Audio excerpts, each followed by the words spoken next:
Agency fam, how we feeling this morning? Come on, you can do better than that. Anybody excited to be? I tell you, I am Red Bull excited and espresso elated to be here with you today. First of all, I can just sense how the room has just opened up since we started with gratitude. And I think gratitude is what opens the door to the miraculous. So I'm so glad we started with gratitude today. I'm incredibly honored to be here with you. And I know you're probably asking the question that I asked: how in the world is a pastor speaking to a group of real estate agents? How did this happen? I'll tell you how it happened. Mauricio called me up. He called me up and he said, "Pastor Robert, do you believe in free speech?" I said, "Mauricio, absolutely, I do." He said, "Good, come give one at the agency forum. Turn the shoulder turn." So that's why I'm here today. No, that's not what happened. But I'm so glad to be here, and I feel like today is going to be an incredible day because I want to talk to you about running your race. I want to talk to you about running your race. In the midst of a culture and a world that wants to get you to get in the rat race of competition, I want you to run your race. Now, I'm a preacher, so let's kind of act like we're in church just a little bit and just look at the person next to you, say, "Neighbor." Oh, look at him, say, "Neighbor, run your race." Now, look at your other neighbor, the one you ignored. Come on, say, "Other neighbor, run your race." You have got to run. You got to run your race. Don't run anybody else's race. Run your own race. Now, speaking of running, how many of you would just say, by a showing of hands, that you like to work out? Can I see your hand if you like to work out? Oh, y'all some healthy real estate agents. Okay. Like to work out. How many of you say by a show of hands that you don't like to work out? You don't enjoy exercise? Let me see your hand. Okay. All right. Awesome. Those of you who lifted up your hands the first time, saying that you like to work out, that you actually enjoy exercise, you are officially dismissed from this session. Okay. Now you can leave. Matter of fact, run home. Okay. Because I found some camaraderie with the second group of people. Y'all are my people. I will lift up both hands, both feet. I don't like to work out. There's absolutely nothing in me that finds enjoyment or pleasure in going to the gym. Now, I do work out. I work out all the time. I know some of y'all like, I can see you look like you could be a stunt double for the rap. I do. And the reason I do what I hate is because of what I love, which is to eat. I love to eat. And so when I go to the gym, hear me, I like lifting weights. I love lifting weights. There's something manly about putting on Old Spice and lifting iron. I like lifting. But my trainer tells me lifting doesn't really get the job fully done. So you got to do cardio. You got to do cardio, which means you have to engage in an evil 3-letter word called run. Oh, agency fam, this is my issue. I hate to run. I despise running. I cannot articulate to you how much I hate to run, okay? I hate that run rhymes with fun because there's nothing fun to me about running, okay? Whenever I do run, I convince my mind I have asthma just so I can stop running, okay? So for me to get on the treadmill is a big deal. I got to have a lot of motivation, a Just Do It t-shirt on, Eye of the Tiger plan. I'll get on the treadmill and I'll start, at a good glacial pace and I'll be going. I'm like, oh, this is easy. It's just awesome. I've been running for, feels like 30 minutes. Then I look at the screen, it's like 3 minutes. I'm like, I can't do this. I'm about to die. My asthma is going to kill me. So I got this move, and I'm letting out my seekers today at the agency. I got this move and this mechanism that I put in my life to keep me on the treadmill. True story. As I'm running on the treadmill, wanting to quit, wanting to throw in the towel, I will first slowly look to the right, and then I will look to the left, and I will just peruse the aisle of other people who are running on their treadmills. And what I'm doing is I'm looking for somebody, anybody, a much older than me body. And once I found that random person, I will lock my eye in on that person, and I will say something to them. Not out loud, but in my mind, real loud. I will say to them, "You don't want none." Now, When I said, you don't want none, unbeknownst to that person, we just entered into a race. Y'all gonna act like I'm the only one that does this. Okay. When I said that, all of a sudden, this workout just got real. When I said you don't want none, this entire gym has been turned into the 2023 Olympics, and the first person to get off the treadmill is going home with the silver, and the one that stays on the longest is going home with the gold, and I'm gonna get the gold because DJ Khaled said all we do is win, win, win, no matter what. True story, true story. And it really helps. It really helps if the person is right next to me, because then I can see their screen and see exactly how fast they're going. You know what I'm saying? So it's even. So if they're on level 6, I'm on level 6. Point 1. You know what I'm saying? If they go on an incline, I'm going to go on an incline. If they stop and take a break, I'm going to stop and take a break. Oh, yes, I'm not going to keep running while they stop and take a break. That's cheating. You can't cheat when you're running your own race. And so I'll do it, and I'll keep going. I'll wait. And as soon as they get off and walk away, I will speed mine up to the fastest level, because you got to sprint to the finish line. Then I'll press stop, jump off, grab my tail, and shout inside and say, I got the gold. Rejoice in my sweet victory. I wish I was lying, but I'm telling y'all the truth. I do this all the time. I beat a guy last week, beat him bad too. And saw him later in the lobby, and he was like, hey, how are you? I said, I'm good. In fact, I'm great. I'm golden, loser. It was awesome. And you laugh because it's funny, right? It's funny when you compare yourself to other people in the gym, compare yourself to other people when you're doing exercise. But how many know it's not so funny when you talk about comparing yourself to other people in life? And ladies and gentlemen, brothers and sisters, what I'm afraid this talk mandates is that you introspectively ask yourself the critical question: who are you racing? Who are you racing? I'm just wondering, who in your life have you set your eye on and you are running your race according to their pace instead of focusing on what you have been called to do? Who are you racing today? Have you ever asked yourself that question? So many people never pause in their life to ask themselves the critical question: who am I doing this for? Who are you racing? Are you racing to beat another agent? Are you racing to let your ex know I'm still here? Are you racing to prove to your parents that you really are somebody? You got to ask yourself, who are you racing? You know, another reason I don't like running on the treadmill? Have you ever noticed on the treadmill, you're doing a whole lot of movement, a whole lot of breathing, a whole lot of sweat, but you ain't going anywhere. You're in the exact same position the entire time. What a beautiful metaphor for comparing yourself to other people. Because whenever you compare yourself to somebody else, all you actually end up doing is exerting a lot of psychological, emotional, and spiritual energy trying to keep up and compete with somebody you were never called or created to be. And at the end of all of it, you realize, I'm in the exact same position I was when I first got started. Well, I know I'm preaching good in here today, even though I ain't preaching, because I'm just talking to myself today. I'm talking to myself today. I had a great mentor in my life who told me, he said, if you're ever lacking for material to speak on, just speak from your weakness, because you'll never lack for material. Speaking from my weakness today, because I found in my own life, as I'm trying to do what I've been put on this earth to do, I have this inner tendency and proclivity to start looking at everybody else in the lanes beside me. And every season of life gives me another opportunity to compare myself to somebody else. I do it all the time. I'm going to stay after this session and the next speaker will speak, and I'll be sitting there and I'll be fighting that inward voice saying, well, he spoke better than I did.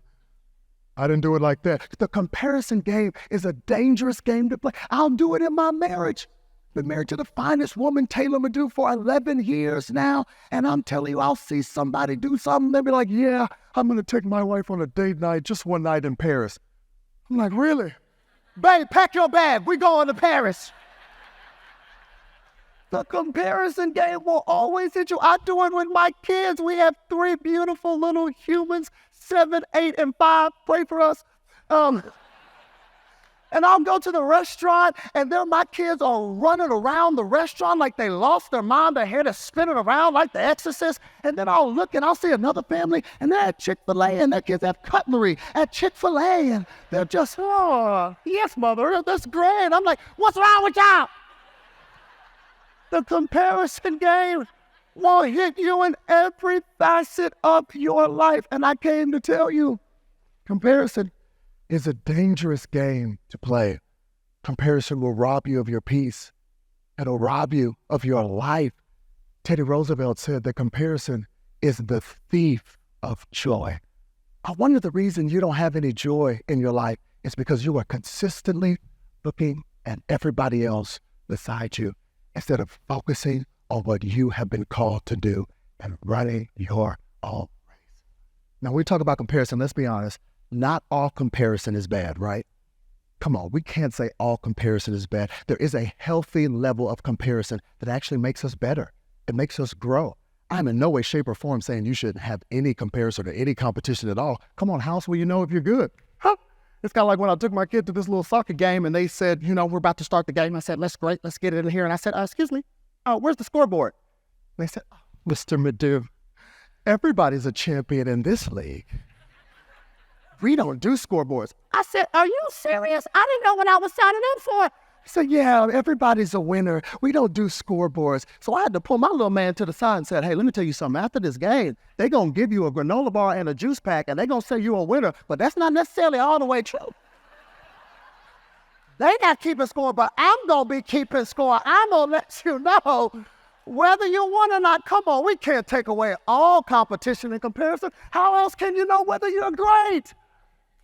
But competition and comparison can get unhealthy. And when does it get unhealthy? It gets unhealthy when you think you're worthless because you're not number one. It gets unhealthy when you think you don't have any value because you didn't beat the person next to you. It gets unhealthy when you make the sad mistake to believe that your identity and your self-worth is tied up in how many homes you close on. That's when comparison can get unhealthy. And I am calling on you today to run your race, to run the race that has been set before you and realize that you are unique. Do you know you are a masterpiece?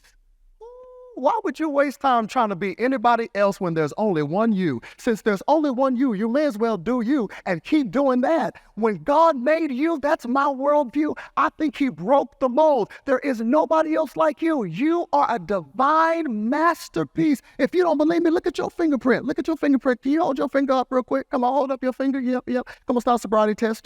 Just hold your finger up. You see that?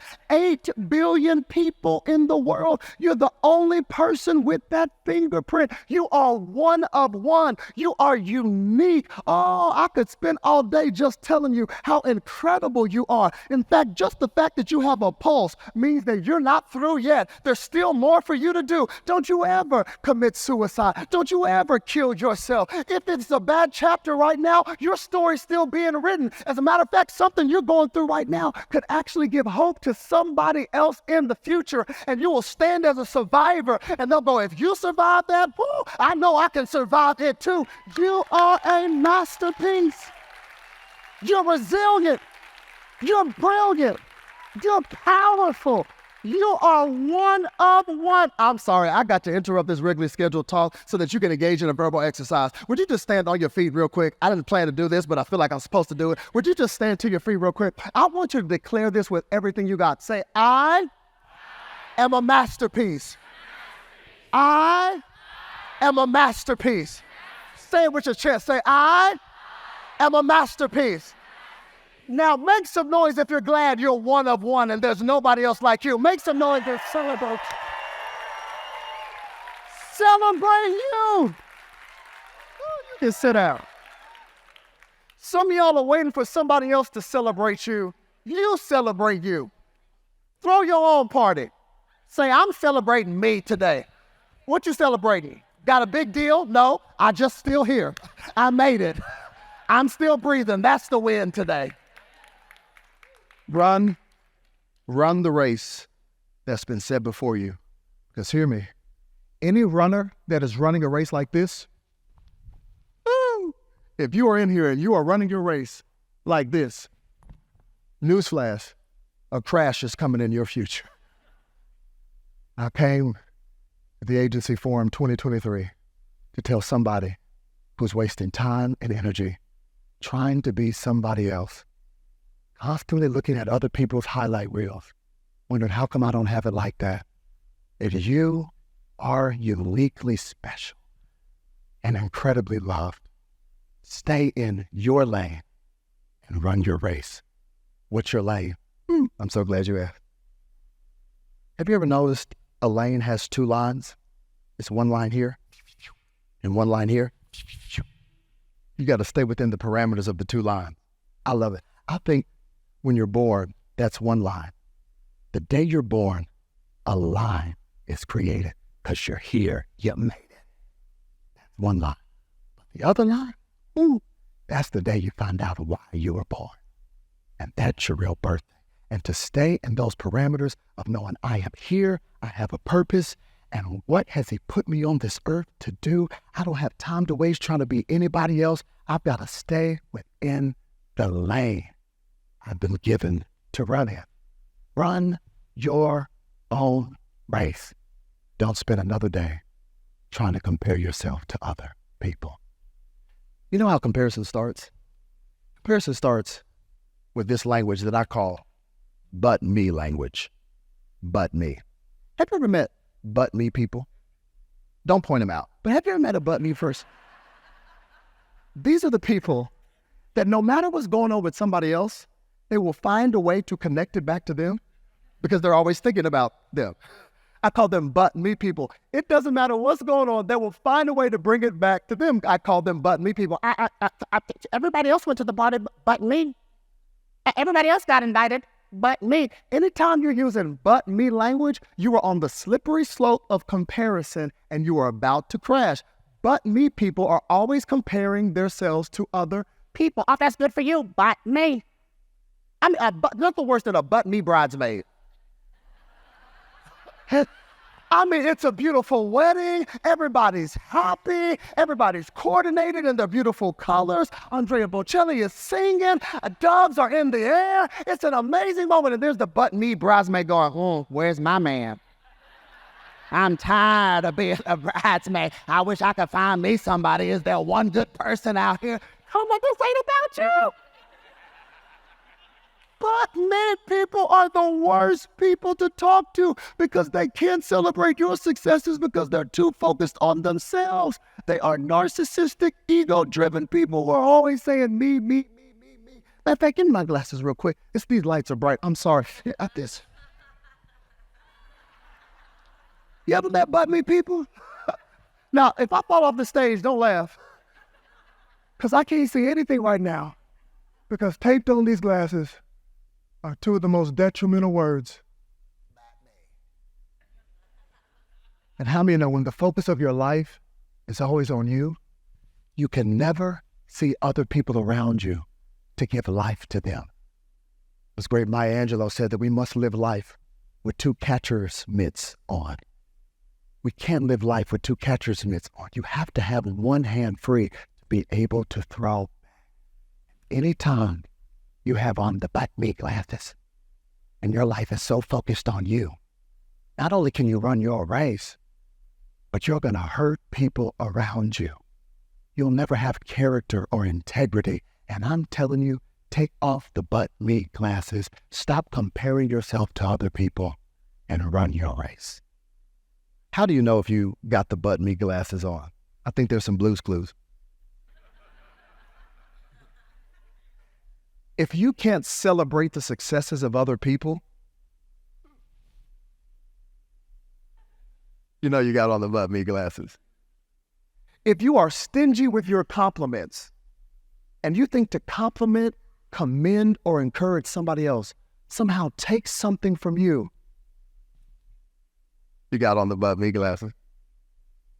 If there's anybody in your life that secretly, you would find joy or pleasure in their failure, that's the person you're racing. And you got on the but me glasses. Ooh, it's quiet.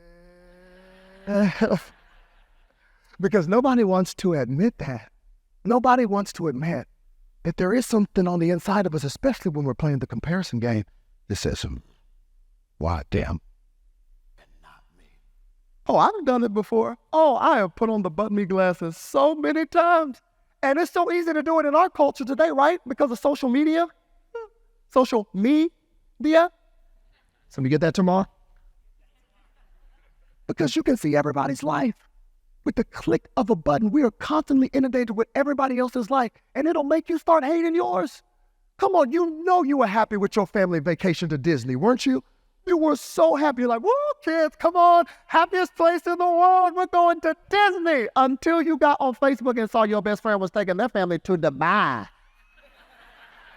And now here you are in the happiest place on earth going, I hate this rat. Get me out of here. I want to go to Dubai. You know what's so happy?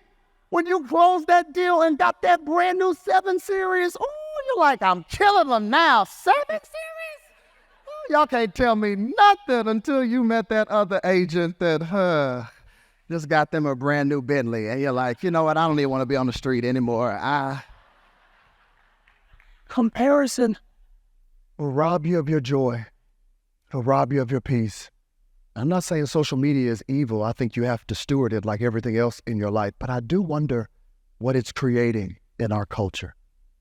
I wonder if the images that we scroll on minute after minute, second after second, sometimes hours, I wonder if our screens have now become mirrors by which we constantly look for a reflection to see if we measure up to somebody else.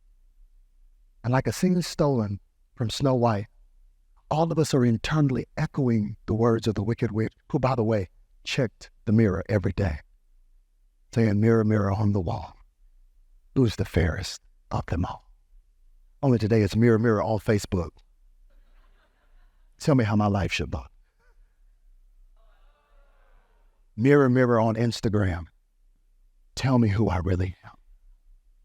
They keep checking. Every second. Missing time, being present and engaged with the people that love you the most. Because you're scrolling. Kid, stop. They just closed another deal and I didn't. Staring. Missing out on being present in the moment. I came to tell you today, to run your own race. I'll never forget, I'll close with this. Speaking at a conference in Sydney, Australia some years ago, and I was nervous, y'all. I'm talking about stomach bubbling nervous, because there was 30,000 people at this event. And I was the last one scheduled to speak. So I was nervous all week, and I'm listening to all these incredible orators. I mean, you should see the speakers they had. I mean, big names, huge. Abraham Lincoln was one of the speakers that they had. And I'm about to get up there and 30,000 people and nobody knows my name. I was like, this is going to be horrible. And I'm literally in the fetal position the night before, saying, I can't do this. So thankful for my wife. She's my CEO, my chief encouragement officer. She said, babe, you can do it. You can do it. You can do it. I said, no, I can't. No, I can't. Talked to my dad, who's here with me today. He's Nigerian. He said, son, you can do it. You can do it. Don't be afraid. Don't be intimidated. You can do it. Wakanda forever. You can do it. He didn't do the Wakanda part, but I'm nervous the whole week. I'm panicking. And I'm about to get on stage in that arena. And I'm about to speak. And before I get on, like I had this voice on the inside saying, hey, you know why you're nervous? I said back, yeah, there's 30,000 people here. Voice on the inside said, no, that's not why you're nervous. The reason you're nervous is because all week, instead of listening to those other speakers, you are comparing yourself to those other speakers. You're one of one. You can only be you. So just do that. So I got up there and I did me in front of 30,000 people. When I got off that stage, I made a vow and a commitment that I will not waste my life looking at other people's lanes. I'm going to run the race that has been set before me. So can I tell somebody in here today, run your race. Do you, because there's only one you. Can I make another confession to you today? I'm a horrible Mauricio. I wish I could have swag like him, but I'm not. I'm a horrible Rainey Austin. I wish I could be her, but I'm not. I'm a terrible Billy. I wish I could be you, but I'm not. But can I tell you what I am? I am the best Robert Madu you have ever seen in your entire life. And if you're looking for a Robert Madu, here I am. And guess what? When the world is looking for you, make sure that you show up, because you are the only you that has ever been created. And I need you one more time to just say, I am a masterpiece. Say it like you believe it. Say, I am a masterpiece. Now, in case nobody else throws you a party or celebrates who you are, would you take the last 10 seconds of my time and make the most noise and celebrate yourself? Come on, agency, let me hear you make some. No, don't clap for me. Clap for you. Let me hear you make some noise for. Make some noise for you. Run your race.